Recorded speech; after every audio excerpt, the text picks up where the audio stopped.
Fala, minha turma, como é que vocês estão? Gente, hoje aqui no podcast eu estou recebendo o Gustavo de Aguiar, um terapeuta com mais de 10 anos de experiência no mercado. Inclusive, eu já dei algumas palestras com ele. O cara é fera. Eu não vou nem apresentar do que nós vamos falar aqui hoje, que eu vou deixar vocês ir acompanhando o programa aí para vocês verem. Seja bem-vindo, Gustavo. Valeu, Daniel. Prazer estar aqui, cara. Maravilha. Gustavo, conta um pouquinho como que você hoje entrou na terapia. Olha, eu entrei na faculdade de musicoterapia em 2013. Já terminei o ensino médio entrando, né? Minha família ela tem uma parte musical assim muito bem formada. Meu pai é músico, empresário. Minha mãe sempre cantou nos corais da igreja e tal. Aí eu falei, cara, eu quero cuidar de pessoas e ao mesmo tempo ter essa parte artística. Eu conheci a musicoterapia. Só que eu percebi que a musicoterapia trabalha muito com crianças. E não era bem o público que eu estava querendo, apesar de eu ter trabalhado com crianças. Mas não é um público que eu tinha mais eficácia ou que eu tinha mais tato. Aí eu falei, cara, eu vou ter que abandonar um pouco aqui essa parte artística e focar só na terapia. Então, uma vez eu já estava atendendo desde o estágio da faculdade. Por isso que eu falo que eu tenho 10 anos de experiência. Porque desde o primeiro dia de estágio, eu não fiquei uma semana sem atender. Mesmo férias, dezembro, julho, assim, não fiquei sem paciente nem uma semana, né? E ao pouco eu fui migrando. Fui deixando a musicoterapia e entrando na terapia, na psicoterapia, né? Hoje em dia no Brasil não tem uma legislação que fala que apenas psicólogos podem fazer a terapia clínica, né? Eu sei que é muito importante, né? O psicólogo ele precisa, né? E mesmo o terapeuta, digamos, não regulamentado, ele precisa. E aos poucos eu fui me formando para fazer essa transição, que apesar de ser uma brecha legal para fazer, tem que ser feito com responsabilidade, com formação.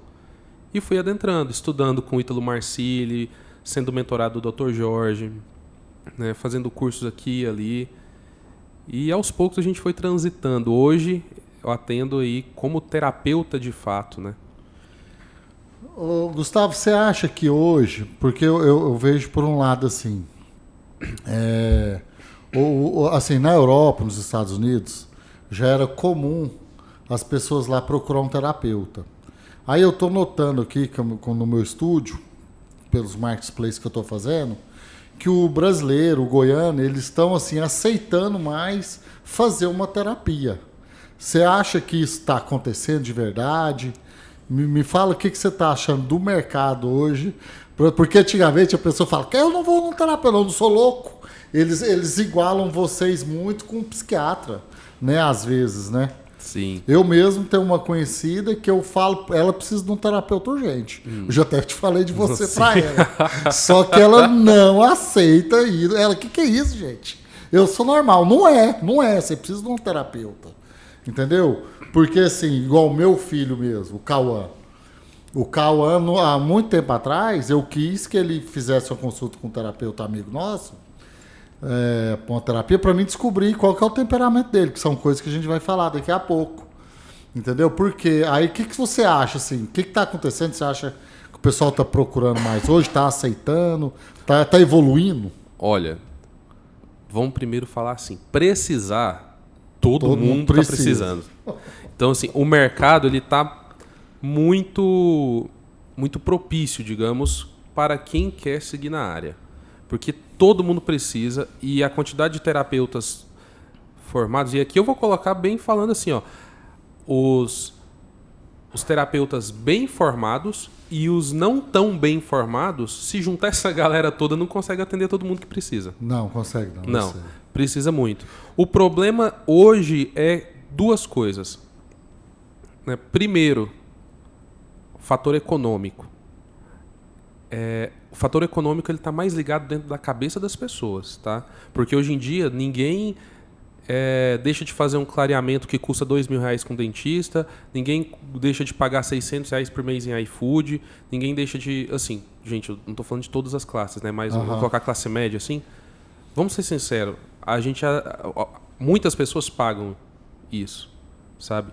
E ninguém deixa de comprar a melhor carne para fazer no churrasco. Então, assim, existe um fator econômico que as pessoas colocam como um empecilho. Prioridade, né? Isso. As prioridades As prioridades, isso. Falando assim, cara, terapia é caro, é caro. É caro. Não vou mentir, não, é caro. Mas só que assim, se você só olhar o dinheiro, é caro. Agora vamos olhar o que você vai ter de retorno nisso. Porque você não é igual um remédio que você compra hoje, ele trata hoje, daqui 6 semanas, se você pegar uma gripe de novo, você tem que tomar de novo. Não, terapia é assim. Ajudou hoje, cara... É pra sempre. É pra sempre. Se o terapeuta for bom, ele resolveu aquilo pra sempre. Entende? Então, assim, imagina... eu até faço a pergunta, quanto vale você amadurecer para sempre? Quanto você acha que vale isso? Né? Agora, o segundo ponto é que hoje em dia mais mulheres procuram do que os homens. É mesmo. Os homens mas os homens, assim, até para ir no médico é menos, o que eu tava falando hoje para uma paciente. Não é cara. só terapia. Paciente uma mulher me procurou. E o homem tinha que procurar mais, porque a mulher deixa ele louco. Né? Não, é com 4 fases, né, por semana. Todo marido é santo. Cara, aí é o seguinte. Eu tava falando hoje com a paciente. Ela falou assim, Gustavo, hoje eu liberei umas 2 vagas num grupo, né? 2 vagas sociais, e a pessoa assim já me procurou. Tipo, cara, foi 5 minutos, deu 10 procuras, assim. Eu falei, nossa. E ela falou, Gustavo, meu marido precisa, parará.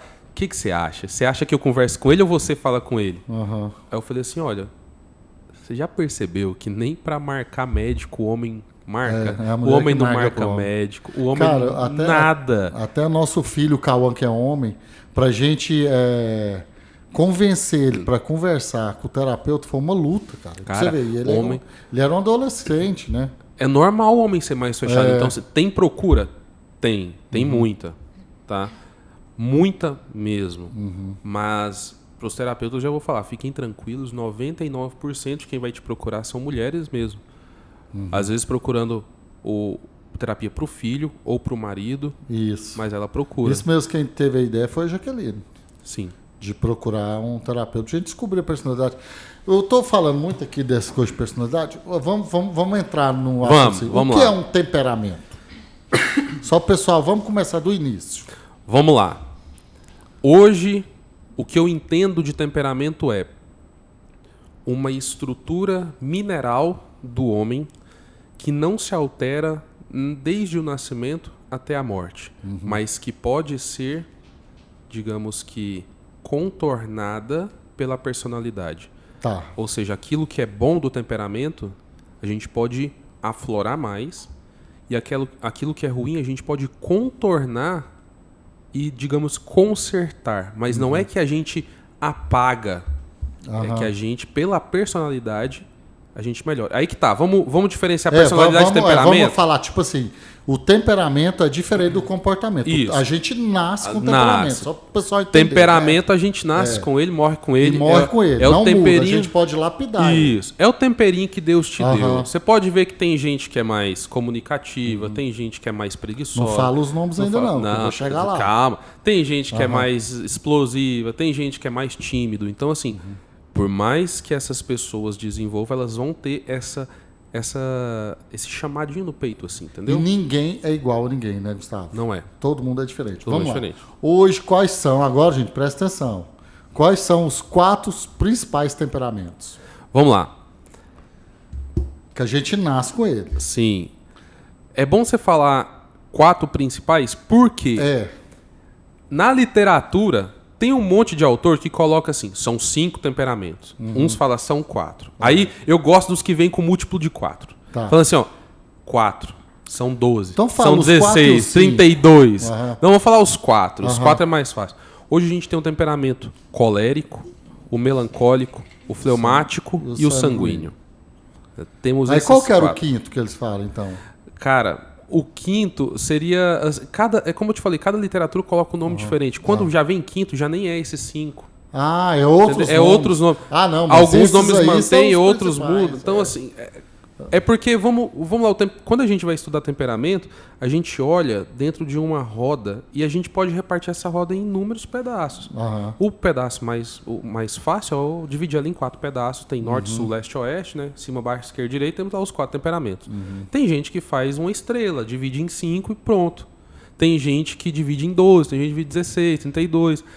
Então são nuances. Mas os 4 principais, vamos colocar assim, os 4 espectros mais visíveis são colérico, melancólico, fleumático e sanguíneo. Gente, eu vou falar uma coisa para vocês. Eu sei muito de temperamento, Gustavo, porque eu estudei temperamento por causa dos meus retratos. E também, o Gustavo vai explicar bem explicado aí, eu uso essas técnicas de temperamento até nos retratos, eu já sei. Quando você conhece o temperamento da outra pessoa, é mais fácil você lidar com ela, né? Não, muito mais. Igual mesmo, eu tenho um filho que é fleumático, eu tenho uma filha colérica, entendeu? Então, cada um eu sei uma forma de abordar eles, entendeu? Agora, Gustavo, vamos explicar um pouquinho de cada pro pessoal que seus seguidores te entender. E quem não conhece, fica sabendo. Uma coisa que eu escrevi no meu livro, inclusive eu terminei um livro, Daniel. Maravilhoso, vamos falar dele vamos aqui. Vamos falar, eu terminei um livro, tá para publicar, né? Primeiro, vamos diferenciar temperamento, personalidade e trejeito. Pode ficar à vontade. Temperamento é aquilo que a gente nasce com ele, inclinações internas, né? Personalidade é o nível de maturidade que eu tenho, não é o nível de fama, como personalidade tal. Não é nível de fama, é o nível de maturidade. E trejeito é a maneira com que meu corpo se comporta, ou ele se movimenta. A personalidade, Gustavo, ele tem nomes também ou não? A personalidade tem a ferramenta das 12 camadas, que a gente analisa ali o... Isso tudo você faz na sua consulta. Sim, faço. Analisa o nível de maturidade. Legal. Hein? Inclusive, é muito assim, ó. Quanto mais personalidade a pessoa tem, menos o temperamento aparece. Agora, quanto menos maturidade, ou seja, quanto menos personalidade tem, mais temperamento aparece. A mulher, ela é mais madura primeiro, não é ou não? Do que o homem? É isso que você está falando ou não? Não necessariamente. Acontece de criação para criação, de educação, da vontade, das virtudes. Agora, vamos lá. Dito isso, tendo trejeito, personalidade e temperamento, quais são os 4 temperamentos? O colérico, que ele é aquela pessoa que parece o fogo, vamos colocar assim, é o fogo. Gosta de ser visto, gosta de iluminar, de liderar, é prático, não reclama, decidido, não reclama e às vezes quando fica com raiva é muito explosivo. Às vezes não, na maioria das vezes ele é muito explosivo. 99,9%. 99,9% das vezes é explosivo. O problema do colérico é ele conseguir controlar esse fogo dentro dele. Porque às vezes ele está querendo liderar, está querendo ajudar alguém, mas essa ira por dentro vai acabar fazendo ele explodir e machucar uma pessoa.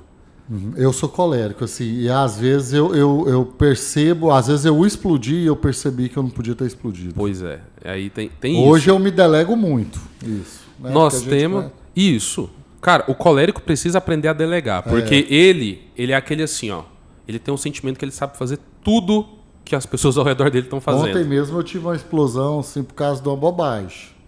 Mas assim, vem lá de dentro. Aí é uma explosão pra fora, assim. Cara, colérico... A Jaque falou, que é isso? Por causa de um negócio desse. Eu falei, já foi. É isso.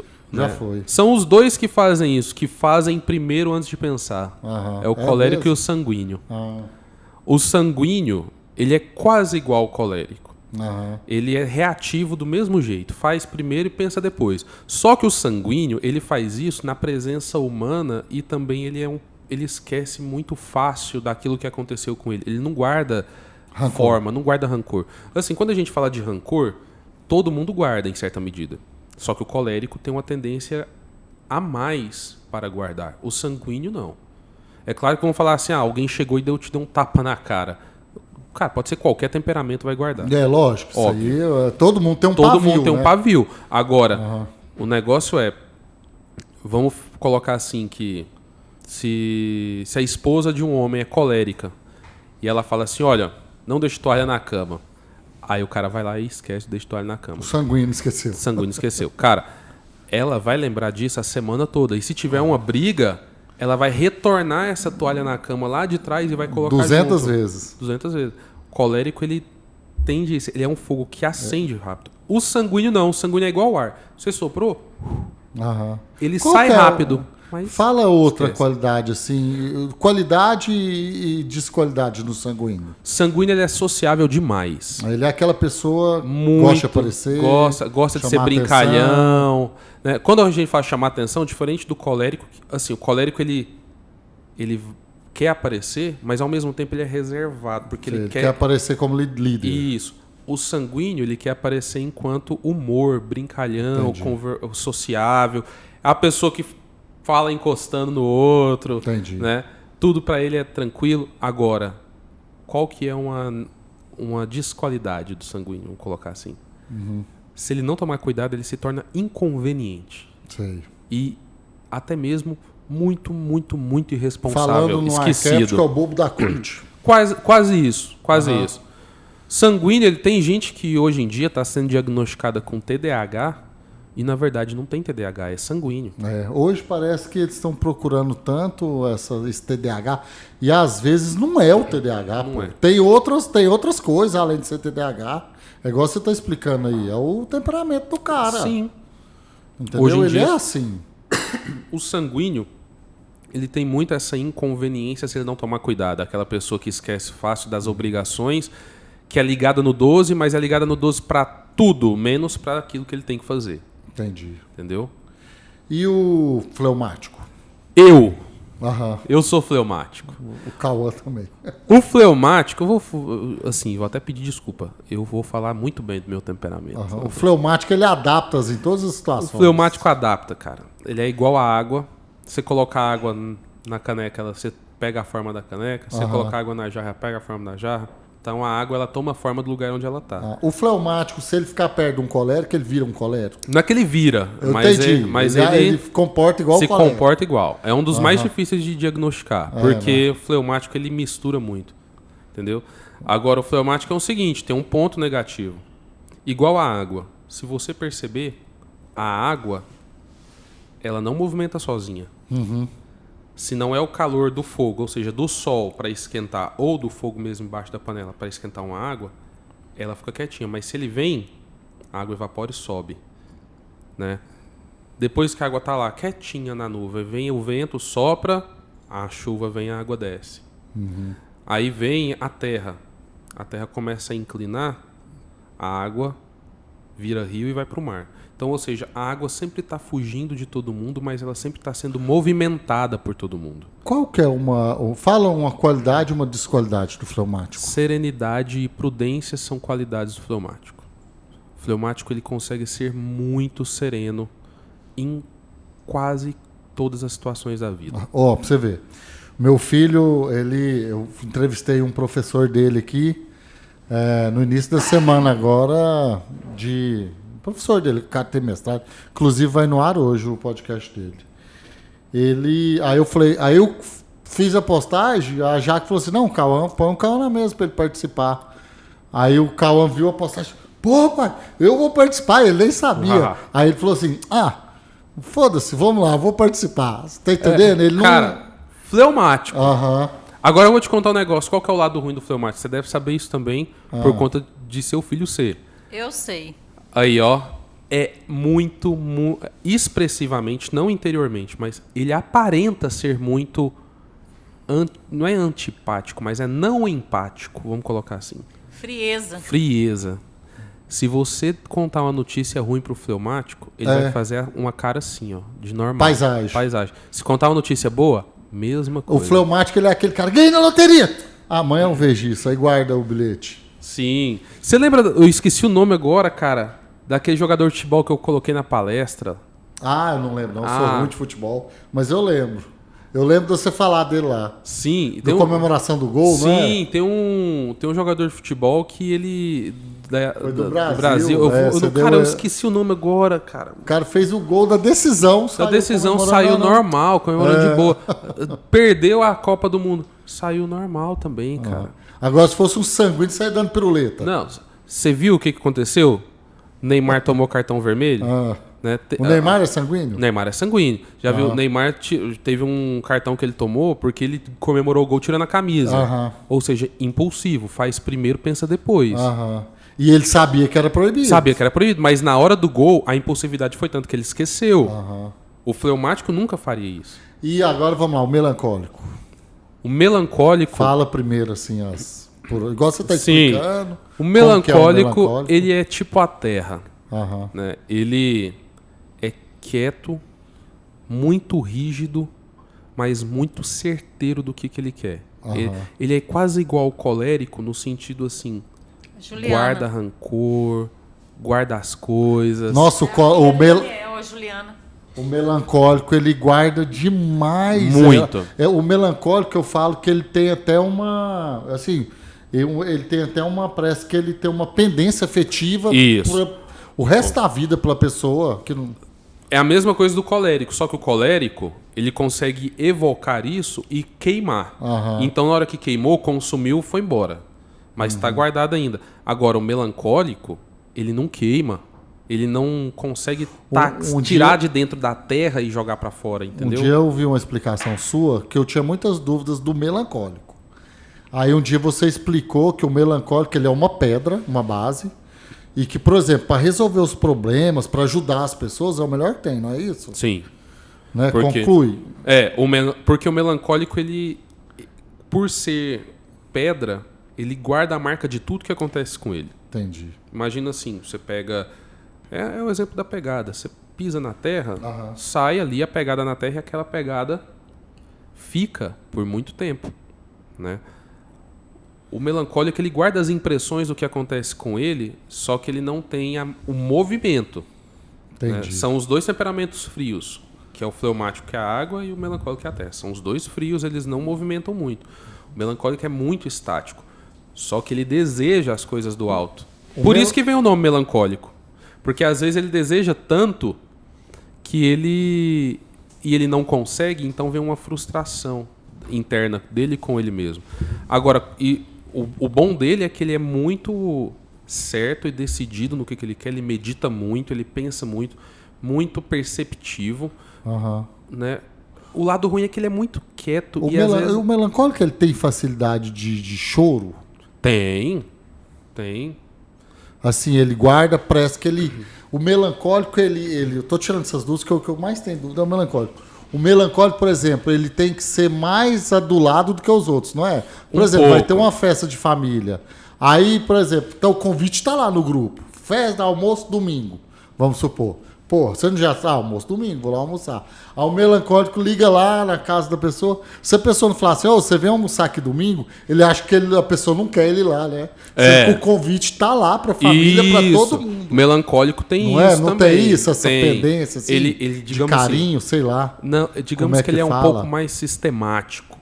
Entendi. Entendeu? Ele é um pouco mais metódico e sistemático nesse sentido. Ele é mais quieto na dele. Isso é o seguinte, se o melancólico quiser ir, né? Porque como ele não expande, ele é frio, ele não expande, ele provavelmente vai querer ficar em casa. Entendi. Melancólico não gosta, às vezes, nem de receber visita, muitas vezes, entendeu? Gustavo, pra gente pular pra próxima etapa, fala só qual que é a importância hoje das pessoas saber de temperamento. Primeiro de tudo, casamento, relacionamento, seja relacionamento entre namorados, casados, com filhos. Se não souber de temperamento, provavelmente vai comunicar errado. E o preço da comunicação errada, já sabe, é o mau relacionamento que vai ser construído e os atritos que podem ser potencializados com isso, gerando até briga, discussão e, em casos graves, assim, até uma separação. O temperamento, cara, ele, digamos, como eu te falei, ele é uma estrutura mineral, ele é a base de tudo. Hoje, saber de temperamento deveria ser básico, sabe? Eu não diria nem para todo terapeuta, mas para qualquer um que lida com gente precisa saber de temperamento. Não, eu acho, assim, que toda profissão... Igual mesmo, nós dois damos uma palestra junto, né? eu falo de comportamento, você fala de temperamento. Eu acho que toda empresa tinha que escutar a nossa palestra. Moço, tinha. Eu tô falando assim, não para me vender, não eu que seja entendo. a gente, para as pessoas saber como se comportar e como é o temperamento do cliente. Se eu tivesse 10 milhões de reais na conta, não precisasse trabalhar mais, eu dava palestra de graça sobre temperamento. A importância da professora saber de temperamento é que quando ela vê um aluno diante dela, hoje ela vai pensar, ele é irresponsável, só quer brincar. Mas ela está vendo o quê? A casca ali, ela não está vendo o fundo de onde é que está sendo alimentado. Às vezes o aluno é sanguíneo e isso está sendo alimentado pela inclinação ruim que o temperamento sanguíneo tem, mas existem inúmeras outras boas que ela pode abordar e, pela personalidade, contornar essa parte ruim. Se ela não sabe, ela vai querer diagnosticar tudo com o mesmo remédio. Justamente, Gustavo, eu tenho de exemplo, por exemplo, eu tenho uma filha de 12 anos que ela é colérica. Então, às vezes, ela sai, pai, pá, batendo porta. Bate porta, chuta, já... Se eu não conhecesse que ela fosse colérica, eu entrava no quarto, às vezes, e dava uma surra nela, vamos supor. Sim. Falando igual o povo antigo. Batia Sim. nela, lá, mas eu sei que ela é colérica. Lógico que a gente tem que corrigir, mas corrigir depois. Mas não é naquela... Por eu ser que ela é colérica, Você já sabe eu que já ela sei que aquele... Aí, na hora que ela não passa... tá controlando. Vem cá, senta aqui, vamos conversar. Não faz isso mais, não bate a porta mais, não sei o quê. Pronto, resolvido. Exatamente, Daniel. Exatamente. Entendeu? Cara, filho fleumático, que não faz tarefa, que só quer dormir, que é preguiçoso. Ou Nossa, filho o Cauã mesmo é o melancólico. último a acordar pra ir pra escola. Pois é, o melancólico que é tímido, não E a gosta de Amanda apresentar colérica, trabalho. peraí, o Cauã, não sei o quê. Tá vendo? Entendeu? Porque ela não conhece os temperamentos. Né? Agora pensa comigo. A gente tá falando da professora. Você trouxe seu exemplo de pai. Imagina o pai que não sabe de temperamento e olha assim, e ele fala assim, ó, o que é muito danoso, eu vejo muito no meu consultório. Um rapaz com 19, 20 anos chega assim e fala assim, cara, isso aqui aconteceu desde isso. Eu ouvia meu pai falando assim, você não é igual ao seu irmão? Por que você não é igual ao seu irmão? Não vai ser. Qual que é a probabilidade dele ser igual à irmã é de 25%? São 4 temperamentos, 25% para cada um, cara. Então, assim, não tem como educar o filho sem conhecer temperamento hoje. Né? Assim, até tem, porque veio acontecendo isso. Mas se conhecesse, a educação ia muito melhor. O convívio com a família, agora vamos tratar assim, ó, família. Aquela tia, aquelas brigas de Natal, aquela tia que caça briga no Natal, ou a sogra, né, os primos. Não, e outra coisa, você evita até de passar raiva. Porque, por exemplo, você sabe que a sua sogra é colérica, você sabe que a sua irmã é fleumática, outra, então você conhecendo os comportamentos. Você não, isso aí é dela. Ela nasceu normal, assim. É normal. E de novo, com raiva da pessoa. O principal coisa, você não leva isso, você não a gente pessoal. não vê, você não leva pro pessoal, você não acha que aquilo que ela tá fazendo é certo. De toda forma, não é certo.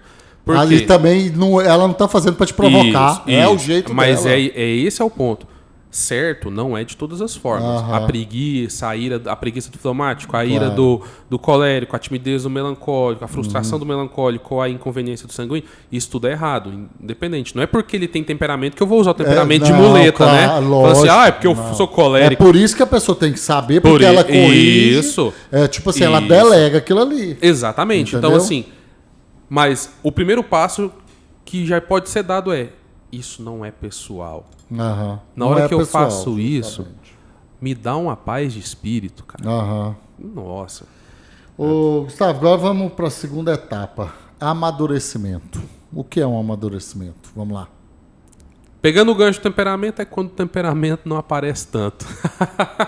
Mas, assim, o amadurecimento de fato é quando eu quero buscar coisas superiores e eu sofro por coisas superiores. Você ajuda a pessoa a amadurecer, Gustavo? Com certeza. O processo terapêutico é 90% isso. E quando que a gente percebe que a gente já amadureceu? Quando você acha? Eu percebi muito tarde. Eu acho. Daniel... Amadurecimento tem alguma coisa a ver, tipo assim, com responsabilidade? Tem. Vamos explicar assim. Tem e não tem. Hoje a gente tem jovens super maduros... E hoje, a mesma idoso, idade, né? Isso. Às vezes a gente vê um jovem tão, porra, que menino é tão maduro pela idade dele. O outro, nossa, é tão criança, já tá rapaz. Isso. Vemos um jovem muito maduro e temos idosos, vemos Hoje jovens você maduros tá sendo procurado para sim, atender a maior parte. Esses adolescentes. Porque eu acho... Não adolescente. Adolescente não? Homem. Homem mesmo? Não tô falando assim só adolescentes, mas eles também. Mas hoje, a maior parte que me procura para amadurecimento são as mulheres procurando. Eu quero que meu filho amadureça, eu quero que meu marido amadureça. Né? Hoje, cara, a destruição do símbolo masculino, você sabe, você estuda símbolo, a destruição do símbolo masculino na sociedade está muito grande. Tem muito homem que não é um homem. Demais da conta. Ele se esconde na sombra da esposa, se esconde na sombra dos pais. Eles não assumem responsabilidade. Eu vou muito além disso, Daniel. Tem homem se separando, querendo viver igual solteiro, com 55, 60 anos de idade, querendo o quê? A vida de balada, fazendo dancinha no TikTok. Cara, pelo amor de Deus, né? Deus. 60 anos nas costas, cara. Coisa, tem homem, cara, que, tipo assim, ele quer que a mulher sustente a casa, ele não quer ser o mentor da casa. E aqui tá, nada contra a mulher que sustenta. Sustente, mas ajude. Quando você vê que o cara, às vezes a mulher tem um poder financeiro melhor, a gente não tá falando por esse lado. Não, mas é pelo lado assim, o cara que é acomodado e não quer correr atrás. Não é líder. Ele não. O homem tem que, no mínimo, correr atrás. Entendeu? No mínimo, querer correr atrás das coisas. Assim, isso é o mínimo. Ele pode até não ter sorte para conseguir, ele pode até não ter capacidade. Mas você vê que a pessoa você vê que ele quer. Ali, não é, a gente não tá falando pelo lado financeiro. Isso, não, mas... A gente tá falando pelo lado pai pelo mesmo. Pelo lado pai, marido. Resolve os problemas. Tem gente, por exemplo, que é casado e quer que a mulher resolve os problemas tudo sozinha dentro de casa. Não. Cara, isso assim, eu explico. Às vezes posso até ser uma fala um pouco machista, mas o homem tem um papel de homem e a mulher tem um papel de mãe. Tem. Deixa eu te explicar um símbolo. Entendeu? Aproveitando aqui, para falar de maturidade, a gente falou... Primeiro, a gente falou de maturidade, tem que controlar o temperamento, né? Segundo, a gente tem que controlar o símbolo masculino e feminino. O homem, ele tem 3 símbolos, né? Ele tem 3 elementos que constroem o seu símbolo de masculinidade e a mulher tem 3 que constroem o seu símbolo de feminilidade. Quais são? Apesar de parecer que não, mas eles não são opostos, eles são complementares. São opostos no sentido de ser oposto, ser o contrário, mas não no sentido de anular, mas completar. Então, assim, o homem, primeiro, força. O primeiro elemento que constitui a masculinidade do homem chama-se força. E não é só a força física, mas ela também. A força física, a força do homem, ela vem... Vamos lá, o homem tem a densidade óssea maior. Se você colocar um homem com a mesma quantidade de quilos, com a mulher com a mesma quantidade de quilos e colocar os dois num ringue para lutar, possivelmente o cara vai vencer. Né? Aí vai, mas colocar um homem com a lutadora. Tá, então vamos igualar. Vamos colocar o homem lutador com a mulher lutadora, pra você ver. Não tem como. É uma realidade, não tem como fugir disso. Eu não vou nem comentar o que eu queria comentar. Cara, senão você vai ser preso, né? Não, eu ia falar das Olimpíadas. Não é. Então ó, deixa. Não, então assim, continua. E o homem tem que ser, ele é forte nisso e ele também tem que ser forte no sentido interior. Vencer vício, vencer pornografia, vencer procrastinação, vencer comodismo, vencer frustração que ele tem em si mesmo, vencer os vícios dele. Cara, por o isso homem que eu tem que ser forte. O papel do pai, não tô falando isso, eu sou um pai muito amoroso, o pessoal me conhece. Cara, mas na hora de ser rígido ali, o pai tem que ser... Tipo assim, tem que mostrar pro homem que ele tem que ser forte. Às vezes eu falo pro meu filho, homem, falo... Pô, calma, você é homem, cara. Isso. Entendeu? Tem que lembrar o filho. Tem que lembrar, você é um homem, ó. Entendeu? Às vezes eu vou viajar, eu viajo muito. Calma, eu tô viajando, você é o homem da casa, cara. Isso. Entendeu? Lógico que a mãe que tá ali na liderança, tudo, mas ele faz o papel do homem dentro de casa. Isso. Vamos lá, entendeu? O papel que usa força hoje em dia é tudo homem. Cara, vai trocar fiação elétrica. Trocar pneu homem. do carro. Vai trocar pneu do carro, geralmente um homem. A maioria dos cientistas de posto de gasolina, homem. Vai colocar papel não é que a mulher não dê conta, não né? Porque senão os feministas agora mesmo Mulher não dá conta, não. Aí mesmo as feministas caem em cima da gente aqui. Sim. Não tô indo Não é que por ela não esse possa lado, conseguir. gente. Consegue. Não tô indo por esse lado. Cara, quem quer consegue. Agora, o sentido é mais masculino esse tipo de atividade. Segunda atividade masculina, segundo elemento masculino, providência. O homem quem provê não só financeiramente, mas afetivamente, momentos de alegria e de tristeza, né? Não com a tristeza não, mas de reclusão necessária. O homem que provê espiritualmente. E o terceiro, segurança. O homem, por conta da força da providência, ele consegue fazer a segurança da casa, cara, da esposa e tudo. O homem, quando a pessoa fez um tratamento com você, amadureceu, melhora o relacionamento dele com os filhos, com o dentro de casa, Tudo. Entendeu? Aí, temos os três femininos que são o contrário. Qual que é o contrário de força? Não é fraqueza, é equilíbrio. Por que, Gustavo, que é equilíbrio? Vamos lá. O que é equilíbrio? Não é anulação das forças? Na aula de física lá, equilíbrio é anulação das forças, cara. Então, o contrário de força, ele é equilíbrio. A mulher, ela é equilibrada por natureza. Entendeu? Ela é mais serena do que o homem, ela vê as formas mais pé no chão.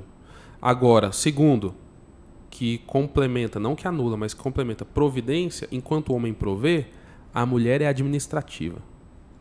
Eu vou falar o seguinte, Daniel, eu posso perguntar pra Jaque agora, ou pra você, falei assim, ó, o que tá faltando na sua casa? Próxima vez que você for no mercado, o que você tem que comprar? Você não sabe. A Jaque sabe o tanto que o sabão em pó vai faltar. Eu sei. Né? Detergente, ela sabe o tanto que papel higiênico vai faltar. Não, isso a gente compartilha. Cara, mas ela é responsável. Então, por isso que às vezes eu até cobro dela, falo, nossa, bem, você não viu que acabou? Às vezes pelo trabalho dela também, sim, que a agenda dela é muito cheia. Aí nós dois até reparte isso. Pô, cara, aí ela fala assim, pô, que você não viu que acabou, por que você não comprou? Então, por exemplo, assim, ó.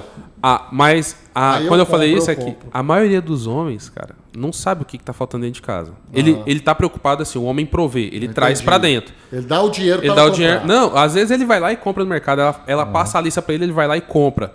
Só que é o seguinte, se ela falar assim, vai no mercado e compra o que tá faltando, ele vai perguntar, o que tá faltando? Não, isso eu pergunto pra ela. Porque cara, a pessoa quando é madura, você acha que ela se torna mais frio, mais sensível ou não? Não torna. Você acha que isso não mexe, não? Não mexe. Ela, pelo contrário, ela é capaz de amar muito mais. Ela ama com mais completude e serenidade, entendeu? Ela deixa de ser vítima, ela deixa de ser supérflua, deixa de ser também muito sensível, no sentido assim, sensível às paixões, às emoções rasas, entende? Isso ela deixa. Agora, ela é capaz de amar com mais profundidade. Gustavo, você acha que as redes sociais hoje atrapalhou um pouco os jovens a amadurecer? Demais, né? Tudo. O que é a rede social? Gener Girard já falava de uma ele não falava da rede social em específico, mas ele falava de uma teoria chamada teoria mimética, que as pessoas imitam as outras.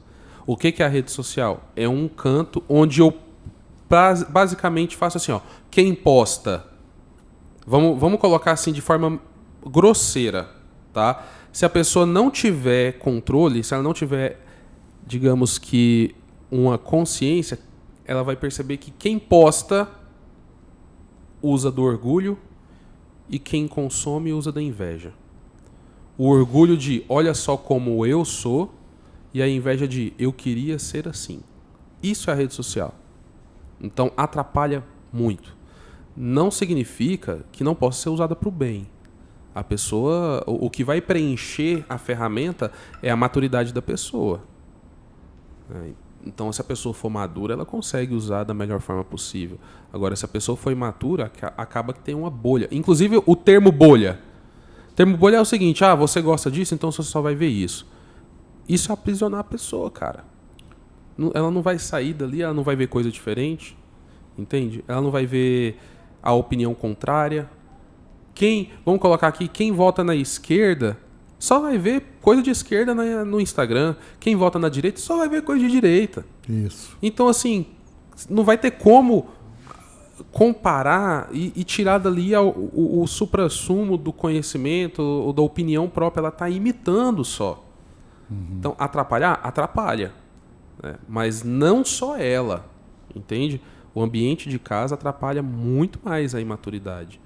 né? A criação dos pais com o filho e os relacionamentos ao redor. Cara, assim, eu acho que o adulto, ele tem que perceber isso, sabe? Porque às vezes os pais, não estou culpando os pais não, porque cada um teve uma criação diferente um do outro, né? E às vezes depois as duas pessoas crescem, namoram e casam, certo? Cada um veio de uma criação, né? Então, assim, às vezes, você, às vezes aquela pessoa tem um comportamento, mas que ela veio da árvore genealógica dela de lá. Aí, às vezes, eu acho que o esposo ou a esposa tem que falar, meu bem, vai lá, procura um terapeuta, porque, tipo assim, não é que a forma que ela foi criada é errada, mas da forma que ela aprendeu a enxergar as coisas, atrapalha muito no desenvolvimento do casal. Você já ouviu falar de Zonde? Entendeu? Já ouviu falar de Zonde, Daniel? É muito diferente. Não. Não. Zonde era um psicólogo, né, que ele desenvolveu a teoria do inconsciente ancestral. É a teoria do destino. Lendo o livro dele, na Introdução à Psicologia do Destino, ele traz um estudo falando assim que mais de 400 árvores genealógicas foram analisadas. E aí o que ele percebeu? Que a maioria fazia o quê? Tipo 90%. Ou seguia o mesmo comportamento do ancestral, ou tentava ir para o lado extremo oposto. E como é que ele trouxe isso? Uma pessoa, por exemplo, que tinha esquizofrenia na ancestralidade, os que vieram depois ou tiveram esquizofrenia, ou ansiedade, ou problemas com transtorno mental, ou se tornaram médicos. O cara que tinha ancestralidade, um criminoso na família, ou ele se tornou criminoso, ou ele se tornou policial ou advogado. Isso é o que ele fala que é um padrão repetitivo. Muitas outras teorias vão falar outras coisas, como assim, a religião vai falar de maldição familiar, tem uma teoria da psicologia, né, é tipo uma sistêmica, que fala também de maldição familiar, essas coisas. E assim, não é bem isso, mas ele fala que isso é trazido, trago na genética. As próprias células gravam a memória das vivências passadas para que, se foi bom, que mantenha a propagação da espécie, se for ruim, que a propagação da espécie corrija isso para que sobreviva. Então, isso explica muito as repetições. O pai que trai, o filho que trai, o neto que trai. Isso, o pai que é alcoólatra, aí vai ter um filho alcoólatra, o pai, neto entendeu? Alcoólatra. Então, assim, isso é... Como é que a gente resolve isso? Com terapia. De que outra forma você ia conseguir ver isso sozinho? Às vezes a mãe fala assim, nossa, você é igualzinho seu pai. A mãe, né? Nossa, igualzinho sua mãe. Nossa, você parece sua avó. Exato. Não e aí é? vai os símbolos masculinos e femininos que eu te falei. Não, eu sei, eu tô só te... Sim, cara, força, providência e segurança. Nós temos da mulher equilíbrio, administração e afeto. É por isso, Concorda? Gustavo, eu acho que os pais não devem interferir, às vezes, querer que a pessoa seja igual a você, os filhos. Não. Eu acho isso uma condenação, cara. Não, o pai tem que ensinar o filho a ser ele mesmo. A ser ele mesmo. Cada um, entendeu? Cada um tem... seu pai fazia assim. Pô, mas ele não precisa fazer igual eu. Exatamente. Ele tem, daqui pra frente, o caminho dele seguir. Entendeu? Lógico, do jeito certo, entendeu? E às vezes até melhor, né? Senão o menino... O que acontece? Quando o que você está falando não acontece assim, o pai ensina o menino a querer ser ele, ou seja, ensina o filho a querer seguir os caminhos do pai, esse menino ele vai crescer travado. Como que chega isso para mim hoje no consultório? A mulher que procura terapia pro marido, porque o marido hoje não viveu na infância aquilo que ele tinha que ter vivido na infância. Quantas vezes cliente minha... Ele agora às vezes quer realizar o sonho da festa 15 anos que ela não teve, no da filha. Exatamente. E o gosto são totalmente diferentes. Quer viver o casamento, a festa de casamento que nunca teve no casamento do filho. Quer fazer isso. E aí vem discussão com sogra. Isso. Aí vem afastamento familiar. Cara, é destrutivo. Quando não tem os símbolos... Eu acho que os pais têm que saber respeitar os filhos. Assim, não é só os filhos respeitar os pais, não. os pais também saber que os filhos têm o trajeto deles. Isso é fonte de ansiedade. Entendeu? Muita causa de ansiedade hoje da nossa época vem disso. Às vezes uma memória de limitante da mãe. Ah, a mãe morre de medo de moto. E coloca o medo no filho. O pai dela nunca deixou ela andar de moto. Pôs medo desde quando... Aí o filho quer andar numa moto, você é motociclista, a mãe fala, não, ai, pelo amor de Deus. Pois tipo assim, porra, esse medo é seu, não é meu. Na terapia ajuda a ver. Entendeu? Esse medo é seu. O medo de o filho um quer é do pular de outro. avião, paraquedas, porque gosta Não do quer, aventura. a mãe não deixa. A mãe não deixa, porra, Pelo o medo é amor de seu. Deus, Daniel. Olha as O comparações. medo é seu. Que Não, mãe eu que tô não te tem falando, medo? Eu tô te falando em modo geral, né? Sim. Gustavo, me ajuda. A Jaque tá brava ali. De Não, modo mas geral, eu né? entendo, Jaque. Eu entendo, Daniel, porque O medo é dela. o medo de um não pode ser o medo do outro. Uhum. É claro, assim, o pai Mas na verdade, ensina não o tô filho... falando da Jaque, não. Tô falando em geral. Não, eu sei, eu entendi. O que acontece é que quando o medo ele tem que ser temido, algo que tem que ser temido, Lógico, o pai tem que um- ensinar. aham. Como, por exemplo, vamos lá, o pai ensinar que a ter medo de cobra, cara. Aham. Realmente, porque é algo perigoso, tal, né? E se eu te contar lá em casa, a gente ensina a não ter medo de cobra. Pois é, não, tem Porque criações eu moro e numa criações. chácara, de vez em Não, quando aparecem umas cobras lá. Não, se não Mas, for por exemplo, eu falo venenosa, pros meus pô. filhos, lógico, não faz. Mas também não mata. É. A gente, se for uma cobra muito peçonhenta, liga pro cara da AMA, ele vai lá e pega e leva embora. Não, pro- mas você entendeu. Quando eu falei ensinar a ter medo, você tá ensinando você não vai fazer carinho numa cobra, igual você faz no cachorro, nunca, pô. nunca. Né? Então não tem Lógico, como. manter afastado, é claro. Então, aí assim, o medo de um, né, não pode ser o medo do outro em certas coisas. Aham. Tem muita mãe que hoje fala assim, não, esse homem não presta. Ah, isso. Aí a mulher deixa como A mulher cresce com aquilo na cabeça que o homem não né, presta. não presta. Aí a Aí mãe ela- fala assim, você vai morrer sozinha se você não ficar grávida.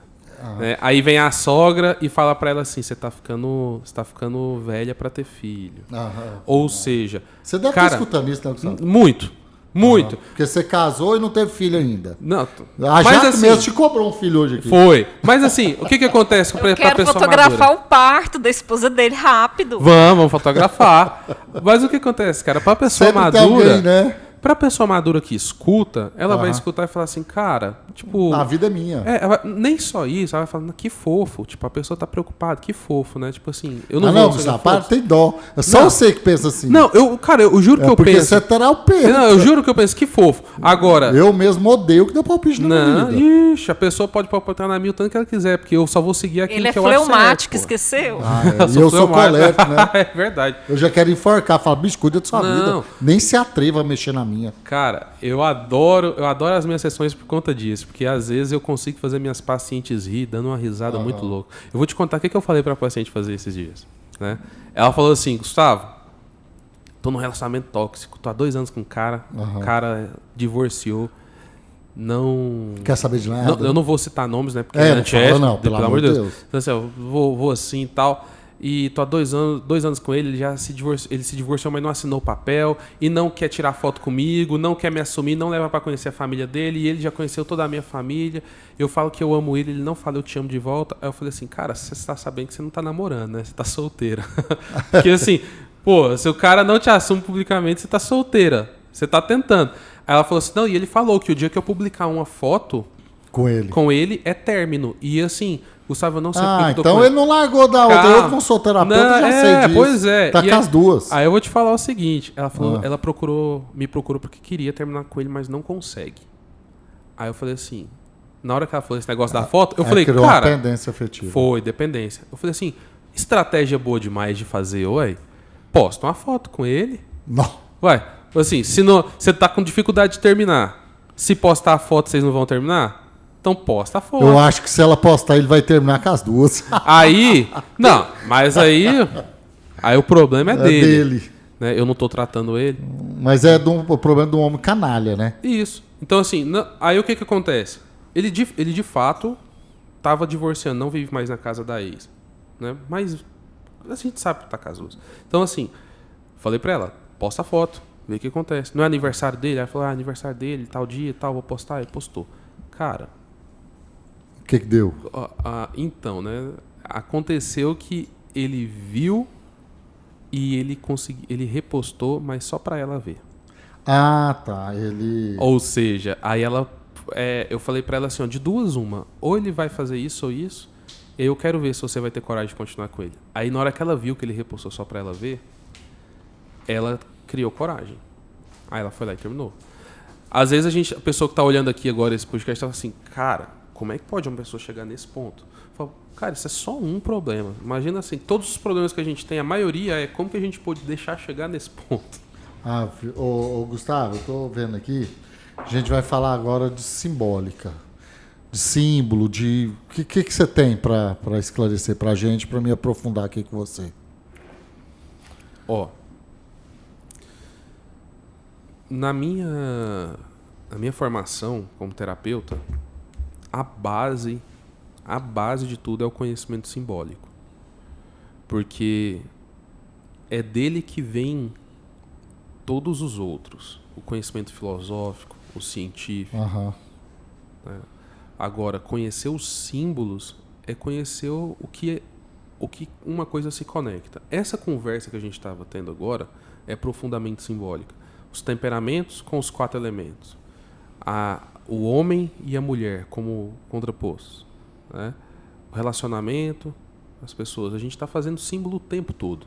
Entendi. Jesus se comunica com metáfora, que é um tipo de linguagem simbólica. Com parábolas, que é um tipo de linguagem simbólica. Quando ele fala assim, que a fé é do tamanho de um grão de mostarda, moveria montanhas. Ele não está falando literalmente, porque a fé é uma coisa imaterial. Você acha que o símbolo é oculto? Não, ele é o extremo oposto disso. Entendi. Ele revela. Ocultismo é uma coisa, simbolismo é outra. Pelo amor de Deus, não confundam. É claro que existe simbolismo dentro do ocultismo também, das ciências ocultas, tudo, mas uma coisa... Não, eu te perguntei agora porque você está falando de Jesus. Sim. Assim, simbólica é uma ciência de basicamente entender o que conecta duas coisas. Vamos pegar essa parte de Jesus. Quando ele fala a fé do tamanho de um grão de mostarda, ele está conectando a fé com uma quantidade desse tamanho. Né? A menor semente que ele tinha conhecimento ali no Oriente. Ele está falando que a fé, o menor tamanho de fé move mundos, move tudo. Ele está querendo dizer isso. Não precisa ter uma fé gigante. Basta ter. Mas se ele falar isso, se ele falar assim, basta ter fé, não chega tão profundamente quanto ele falar da forma simbólica. Quando ele fala assim, havia um homem e o filho sai, pede a sua parte da herança, sai, gasta tudo e volta. Isso aí é profundamente simbólico. É tão simbólico que eu vou te falar quais são os símbolos dessa passagem. Vamos pegar só essa passagem, Daniel? Nessa parte eu tô deixando você falar, beleza. Que eu não domino ela. Não, beleza. Então assim, ó, a passagem do filho pródigo. São 2 filhos e um homem. Um desses filhos pede a parte da herança dele para sair. Ele sai, gasta tudo, e quando ele não tem mais nada... Eu conheço gente assim. Pois é, sai, gasta tudo. Quando não tem mais nada, ele tá ali comendo o resto da lavagem dos porcos. E foi só nesse momento que ele percebeu que, com o pai dele, ele era mais bem tratado. E ele resolve voltar. E quando ele volta, o pai recebe de braços abertos. Jesus está ensinando o que aí? Sobre orgulho e misericórdia. Como assim, Gustavo, orgulho e misericórdia? Porque, olha só, por que ele só viu que deu merda quando ele estava lá com os porcos? Por que a figura do porco? Por que não com uma galinha ou com a vaca? Por que com o porco? Porque o porco é o único animal que não tem pescoço, ele não consegue olhar para cima. O ato de olhar para cima, eu consigo olhar que tem algo acima de mim. Gente, porco não olha para cima, não? Não. Porco não olha para cima. Para ele olhar para cima, ele tem que pular. Ficar assim nas suas patas. Porco não olha para cima. Então, o porco só olha para baixo. E quem só olha para baixo é quem acha que está no último degrau. Coincidentemente, o porco só olha para baixo e ele só come a pior coisa. Ele só vive no pior lugar da fazenda. No chiqueiro. No chiqueiro. Então, o que ele está querendo dizer? O orgulho é o lixo. E só quando esse homem encontrou com esse lixo do orgulho, ele percebeu o quanto orgulhoso ele era, que ele achou que ele ia viver uma vida completamente diferente, que ele ia dar conta disso, então ele resolveu voltar. Só quando ele olhou o orgulho de frente, ele conseguiu ver humildade, ser humilde. Isso tem alguma coisa a ver com ego? Tem. Orgulho e ego Andam juntos? andam juntos. Entendi. Isso que eu tô te falando, quando ele fez a humildade, ele voltou pro pai falando, eu não preciso de tudo isso, não sei o que. E o outro filho também falou, olha, por que você está dando tudo para ele? Ele falou assim, olha, você sempre esteve comigo, ele esteve perdido. E aí o pai deu uma lição de misericórdia. Jesus poderia ter falado simplesmente assim, ó, sempre tenham misericórdia com quem é orgulhoso. Só que como é que isso chega na cabeça da pessoa? Entendeu? Como é que os outros vão conseguir olhar para isso e levar isso a sério? Não, ele teve que trazer um exemplo real, uma parábola. Isso é simbólica. A gente conecta as coisas e consegue trazer de uma forma que a pessoa não entenda só racionalmente, mas entenda profundamente. Aham. A minha terapia é assim. Não tem como eu chegar para a pessoa e falar assim, olha, você está sendo invejosa e com a inveja a gente cura com tal. Pô, cara, ninguém é curado assim. Aham. Eu tenho que mostrar para ela, ó, tá vendo que isso aqui estão relacionados? E esse comportamento faz isso. Cara, esse trem de inveja. Você viu o que aconteceu essa semana? A amiguinha mandou um bolo envenenado pra amiga, cara. Vi não, que ela onde ficou, é que é isso? que ela ficou no mesmo, passou a noite junto às duas. Aí no outro dia a amiga faz um bolo, põe veneno e envenena a menina morre. Adolescente. Ah, cara. Jesus. É foda. Pra gente ir pro último, vamos falar de ansiedade. Vamos.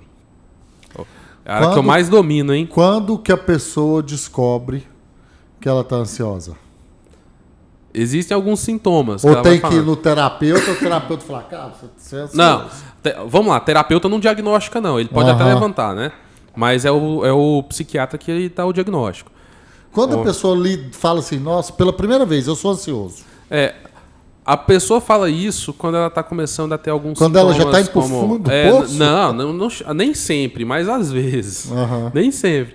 Ela chega e começa a ver que tá com o pensamento acelerado, tá com um certo medo de ficar sozinho ou no medo de ficar em multidão, tá com uma preocupação demais, não tá conseguindo dormir, não tá conseguindo comer ou tá comendo muito. Esse tipo de coisa ou ela é muito ou ela é muito pouco, né? Ela tem um degrau, cara. Eu costumo dividir assim, ó. Existe a ansiedade comum a todo mundo, que é o nervosismo. O nervosismo não, perdão. O anseio por algo. Vamos lá, eu comprei... Você tá aqui no podcast, comprei uma câmera. Vai chegar aqui segunda-feira. Cara, tô ansioso pra isso. Isso não é ansiedade. Quer dizer, é uma ansiedade, mas não é uma ruim. Todo mundo tem isso. Comprou alguma coisa, vai chegar o dia do casamento e tal, tá ansioso. Existe uma ansiedade que é um estado nervoso. Esse estado nervoso é assim. Vai fazer uma prova de vestibular, vai conhecer os pais da namorada. Isso é um gatilho? Para quem tem o último grau que eu te falar, pode ser. Mas para quem tá no segundo ainda não. Pode ser. Pode ser, mas nem sempre. Né? Então, assim, existe estado ansioso que a gente passa por ele normal. Que é normal da vida, cara. Entendeu? Agora existe a crise de ansiedade. A crise, ela é complicada. Aí quem teve, sabe falar. Uma crise demora quanto tempo, cara, de ansiedade? De 10 a 15 minutos em média. Ou seja, não é aquele leão... A pessoa dá aquela falta de ar. Eu mesmo já tive crise de ansiedade. Cara, eu também. Eu sou diagnosticado com ansiedade. Né? Por isso que eu trato tão bem a ansiedade. Eu conheço a perspectiva do médico, do terapeuta, né? E do paciente. O que a ansiedade faz? Ela é uma resposta de luta ou fuga normal que todo ser humano tem. Eu estava falando com a sua esposa aqui antes da gente começar. Imagina que você foi a pé no mercado, comprou um saco de carne moída, voltou, e ao voltar você tá ali, virou a esquina e se deu de frente com um pitbull, um cachorro. E o cachorro começa a rosnar para você e ele mostra que ele vai te atacar. Se a gente der uma pausa aí, na cena, o que está acontecendo com o cérebro? A amígdala fala assim, ameaça. Temos uma ameaça à vida, vamos nos Seu preparar. corpo entrou em estado de alerta. Entrou em estado de alerta, né? A gente fala em estado de luta ou fuga. Aí vai acontecer algumas configurações. A amígdala fala assim, configura o corpo para a gente sair daqui com menos danos possíveis. Aham. Tem um predador, tem uma ameaça. O que vai fazer? Primeiro, dilata a pupila para a gente conseguir ampliar um pouco, assim, de 2 a 3 graus no centro de visão. Dilatou, agora eu consegui ver. Pronto. Tensiona os músculos, porque o músculo tensionado dificulta a entrada da presa do predador. Terceira coisa, energia. Taca adrenalina e aumenta a respiração aí para aumentar o oxigênio do corpo e ter mais energia. Beleza, começa a respiração. Mas como está respirando rápido, o coração também tem que bombear esse oxigênio. Então o coração acompanha. Dá taquicardia, tensão muscular, visão turva. Por estar respirando muito, a cabeça fica hiperventilada, dá então tontura. Sistema gástrico para, então dá dor de estômago. Que mais? O sangue sai das extremidades do corpo focando nos órgãos centrais, então dá mão fria, mão gelada ou tremedeira. Isso é a resposta de luta ou fuga diante do cachorro. Tudo isso. Você vai ser assaltado, você tem isso aqui, beleza. O que é a crise de ansiedade? É exatamente isso fora do contexto. Exatamente isso quando o seu cérebro está pensando em algo, transformando algo em ameaça. Então a pessoa entrou num ônibus fechado. De repente ela teve a crise. Ela está encarando o ônibus fechado, aquele espaço fechado, como ameaça. A terapia vem primeiro para quê? Identifica o gatilho. Vamos destrinchar por que esse gatilho está te deixando ansioso, por que você está tendo esse medo, qual que é a origem desse medo, se é um trauma, se é um não sei o que lá. Depois vamos começar a... Você acha que uma pessoa estratégia. precisa de quantas sessões? Comigo? Com você, claro. Comigo, cara. Assim, Para tratar a ansiedade. Eu tô te perguntando isso porque a ansiedade hoje é um problema mundial, né? Eu acho que todo mundo tem, né? E as pessoas têm que se tratar. Aí como que faz para contratar o Gustavo? Como que dura a terapia? Como que é seu tratamento? Sem ser arrogante, sem falsa modéstia também.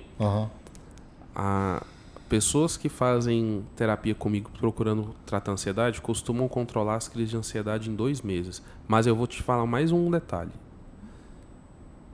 As últimas 4 pacientes que eu tive controlam essas crises de ansiedade desde a primeira sessão. Maravilha. Desde a primeira. Então, assim, por que, Gustavo? Eu sei o que é ansiedade. Eu vivi isso. Eu vivo isso. Eu sei como controla. Não é que ela não vai ter crise de ansiedade para sempre. Não, alguns momentos sim. Mas ela vai perceber que ela está tendo e controla. Eu vou te dizer o seguinte, a esmagadora maioria das minhas pacientes não tem mais crises de ansiedade. Não tem. Maravilha. Como é que eu faço para descobrir, Gustavo? Se eu tenho, posso fazer consulta com você? Pode, eu vou tentar ver se você tem, mas se eu tiver uma hipótese, quem vai dar o diagnóstico é o médico. É o médico psiquiatra. Gente, não tem como. Psiquiatra, terapeuta não dá diagnóstico. Entendi. Mas com o diagnóstico a gente trata melhor, porque ansiedade e depressão parece, né? Então, viu que a ansiedade... Cara, depressão, nem vou entrar nesse assunto aqui, vou deixar para o próximo podcast. Vamos. A gente pode fazer um podcast só de depressão, porque tá demais no Brasil. Os dois, cara. Ansiedade e depressão tá muito. Gustavo, quem possa te procurar hoje, quem que são as pessoas? O que ela estiver sentindo assim? Quer tratar relacionamento? Procura o Gustavo. Fala aí. Faz sua propaganda para aquela quer tratar relacionamento, quer ajudar, quer restaurar o seu casamento, ser um namorado ou uma namorada melhor, pode me procurar. Quer ter um bom relacionamento com o filho, quer que o filho amadureça, está procurando maturidade, conhecer temperamentos, quer fazer análise de temperamento, análise de qual o nível da sua maturidade, pode me procurar. Tá tendo ansiedade, pode me procurar. Cara, fala do seu livro rapidinho aí, no nosso tempo final. Então, cara, tô animado demais com esse livro. O livro vai falar de quê? As 12 camadas da personalidade. Maravilha. Nesse livro eu trouxe um resumão de tudo que eu tenho aplicado na minha clínica, na minha clínica terapêutica. E assim, é um livro bastante extenso, deu 300 páginas. Nó. E assim... Mas Cara, é um livro fácil de ler? Ou o qualquer cara pessoa, tem que ser terapeuta não. É o que eu tava tentando pensar aqui em como te dizer. Qualquer pessoa que lida com pessoa pode ler. Pode ler. Então, assim, no próprio livro, eu coloco na parte da introdução que uma mãe pode ler para ajudar o filho, um professor pode ler para ajudar o aluno, um médico para o seu paciente, um terapeuta para o seu paciente, um vendedor para ajudar o cliente, um dono de empresa para ajudar os colaboradores. Qualquer pessoa pode ler. Aquilo vai te ensinar a enxergar o nível de maturidade, o seu próprio nível de maturidade e o nível de maturidade da pessoa que está do seu lado. E aí você vai conseguir fazer uma conexão, uma comunicação, mas principalmente aumentar o seu nível de maturidade. A promessa é, quanto maior o nível de maturidade, maior a influência que você tem sobre as pessoas, mais poderosa é. Maravilha. Tá? Você sabe das 12 camadas, eu já te falei Pode brevemente, falar. né? 12 camadas é o nível de maturidade que a gente tem. Quanto mais elevada é a camada, maior é a nossa personalidade, maturidade, e, portanto, maior é a nossa influência. Eu vou querer ler esse livro. Não, eu vou te dar um de presente. Tá registrado aí, hein? Tá? E aí, quem quiser fazer a consulta comigo... vai estar o Instagram aqui, vai estar o seu Instagram. telefone. Pode passar o Instagram, o telefone aqui, eu vou dar um desconto pro pessoal que tá olhando Gente, aqui. Você atende online? Atendo. Na verdade, hoje eu atendo mais online, 99% online. Depois da pandemia. Depois da né? pandemia. Cara, paciente não quer perder tempo com trânsito, sabe? É melhor para mim, melhor para eles. Melhor para mim por quê? Porque hoje eu atendo paciente no Brasil, Estados Unidos, Portugal. Que maravilha. Brasileiros nos Estados Unidos, mas também atendo em Portugal. Brasil inteiro, cara. Tem um paciente do Rio, tem um paciente do Rio Grande do Sul, tem do Nordeste. Cara, tem de todo canto do Brasil. Gente, é isso aí. Foi um prazer receber o Gustavo aqui hoje. Vou deixar assim, pra gente falar, igual eu te falei, de depressão no próximo episódio nosso de podcast. Ele vai vir aqui participar também de um podcast com a Jaque. Porque desde nenenzinho, a criança já tem um temperamento ali. Então ele vai dar muito spoiler aí com a Jaque no próximo. Gustavo, obrigado, viu? Obrigado eu, Daniel, pela oportunidade, cara. Foi muito bom. Foi muito bom. Né? Passa rápido, né? Não, demais. Já tem quase 2 horas que a gente tá aqui. Pois é. É isso aí, gente. Obrigado a vocês. Valeu, um abraço pra vocês. Até mais.